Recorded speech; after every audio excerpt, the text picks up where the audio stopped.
নমস্কার বন্ধুরা, all in one চ্যানেলে আপনাদের সবাইকে স্বাগত জানাই। আশা করি সবাই ভালো আছেন, সুস্থ আছেন। আমিও ভালো আছি। আজকে আমি আপনাদের জন্য একটা হেলদি ব্রেকফাস্ট নিয়ে হাজির হয়েছি। বাচ্চারা সবজি খেতে চায় না, ডিম দুধও প্রায় খেতেই চায় না বললেই হয়। তাদের জন্য এই ব্রেকফাস্টটা একেবারে উপকারী ও কার্যকরী। এর মধ্যে সবজি, ডিম, দুধ সব কিছুই আছে। একটা ব্রেকফাস্টের মধ্যেই আপনি সব কিছু পেয়ে যাবেন। তার জন্য লাগবে বিনসটা আমি প্রথমে কিছুটা চপ করে নিয়েছি। তার মধ্যে কিছুটা দিচ্ছি কড়াইশুঁটি দেওয়ার পর কাঁচা লঙ্কা দিয়েছি আমি 2টো। কাঁচা লঙ্কাটা আপনারা আপনাদের স্বাদ অনুযায়ী মানে কে কেমন ঝাল খান সেই অনুযায়ী দেবেন। কিছুটা বাঁধাকপি দিলাম, বাঁধাকপির একেবারে মাঝখানের অংশটা আমি দিয়েছি। তারপরে ফুলকপি দিয়েছি। এগুলো দেওয়ার পর এই মিনি চপার মেশিনটার সাহায্যে আমি কিছুটা চপ করে নেব। দেখুন, এটা দড়িটা ধরে টানলেই খুব সুন্দরভাবে মিহি মিহি হয়ে যাবে। দেখুন একেবারে মিহি মিহি হয়ে গেছে। এবারে কিছুটা বিট আমি আগে থেকেই গ্রেট করে নিয়েছিলাম, এই বিটটাও এর মধ্যে দিয়ে দেব। দিয়ে ওটাকেও চপ করে নেব। বিট ও গাজরটাও আমি দিয়ে দেব। দিয়ে এটাকেও এই মেশিনের সাহায্যে একদম মিহিভাবে কুচো করে নেব। তাহলে আমি যে ব্রেকফাস্টটা বানাবো সেটা বানাতে খুব সুবিধা হবে, সহজেই সিদ্ধ হয়ে যাবে। নইলে বড় বড় থাকলে সিদ্ধ হবে না, খেতেও ভালো লাগবে না। দেখুন সমস্ত সবজিগুলো খুব ভালোভাবে কাটা হয়ে গেছে, একদম একেবারে মিহি হয়ে গেছে।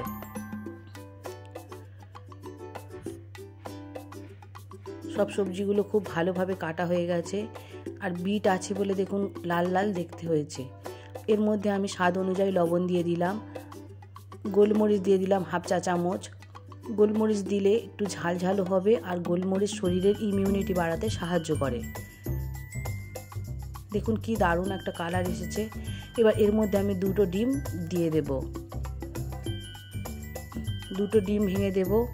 তারপর দেবো আমি এর মধ্যে 1 কাপ দুধ। দুধটা দিলে খাবারটাকে নরম করতে সাহায্য করবে,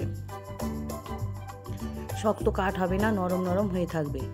এবার সব কিছু গুলে নেওয়ার পরে 2টো মাঝারি সাইজের পেঁয়াজ আমি একদম কুচো কুচো করে নিয়েছিলাম, পেঁয়াজটা ওর মধ্যে আমি মিশিয়ে দেব। এবার 250 গ্রামের মতো প্রায় ময়দা নিয়েছি, আপনারা আপনাদের পরিমাণ মতো নেবেন। নিয়ে এর মধ্যে আমি ভালো করে মিশিয়ে দিচ্ছি।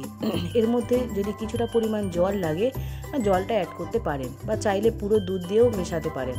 আমি কিছু কিছু জল দিয়ে অ্যাড করেছি, অল্প অল্প করে জল ওর মধ্যে মিশিয়ে দিয়েছি।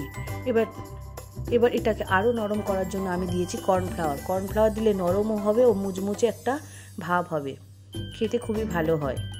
সামান্য পরিমাণ জল মাঝে মাঝে দিয়ে আমি এর মধ্যে মিশিয়ে দিয়েছি। এবার টেস্টটাকে ব্যালেন্স করার জন্য চিনি দিয়েছি 1 চা চামচ। চিনিটা আমি গুঁড়ো করা চিনি দিয়েছি, আপনারা চাইলে গোটা চিনিও দিতে পারেন। সমস্ত কিছু দেওয়ার পর খুব ভালোভাবে ফেটিয়ে নিতে হবে, এবং ফেটিয়ে নেওয়ার প্রায় 10 থেকে 15 মিনিট অপেক্ষা করতে হবে। 10-15 মিনিট পরে গ্যাসে একটা ফ্রাই প্যান বসিয়ে সেটাকে গরম করে নেবেন, এবং ফ্রাই প্যানে কিছুটা পরিমাণ তেল ব্রাশ করে দেবেন।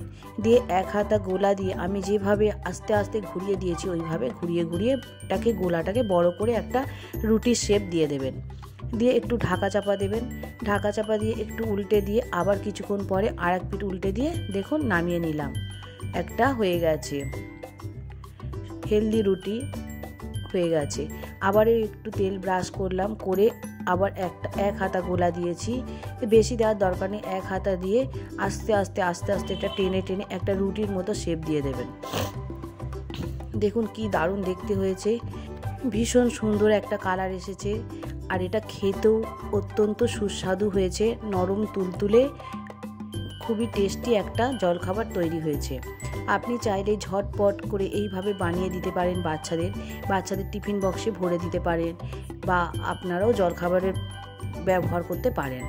দেখুন আমি একইভাবে আবারও অন্যগুলো ভেজে নিচ্ছি। কড়াই প্রথমে একটু তেল ব্রাশ করে নেব, তারপর 1 হাতা দিয়ে আস্তে আস্তে আস্তে আস্তে করে ঘোরালে এটা পুরোই রুটির একটা শেপ এসে যাবে। এবার উপর থেকে চাইলে আপনি কিছুটা পরিমাণ ধনেপাতা ছড়িয়ে দিতে পারেন। ধনেপাতা ছড়িয়ে দিলে টেস্টকে আরও বহুগুণে বাড়িয়ে দেয়। আর চাইলে যখন ব্যাটারটা গুলবেন ওর মধ্যে কিছুটা ধনেপাতা গুলে নিতে পারেন। দেখুন হয়ে গেছে, আমি হাত দিয়ে এটাকে দেখাচ্ছি কত সুন্দর নরম হয়েছে। কি দারুণ হয়েছে দেখুন। এটা খেতেও হয়েছে দুর্দান্ত। আপনি এটা সসের সঙ্গে খেতে পারেন বা তরকারির সঙ্গেও খেতে পারেন। এটা আপনার ইচ্ছা মতো আপনি যা কিছুর সঙ্গে খেতে পারেন। তবে এটা বাচ্চাদের দিলে অত্যন্ত হেলদি একটা ব্রেকফাস্ট হবে, খুবই ভালো হবে। দেখুন অন্যগুলো আমি একইভাবে ভেজে নিচ্ছি।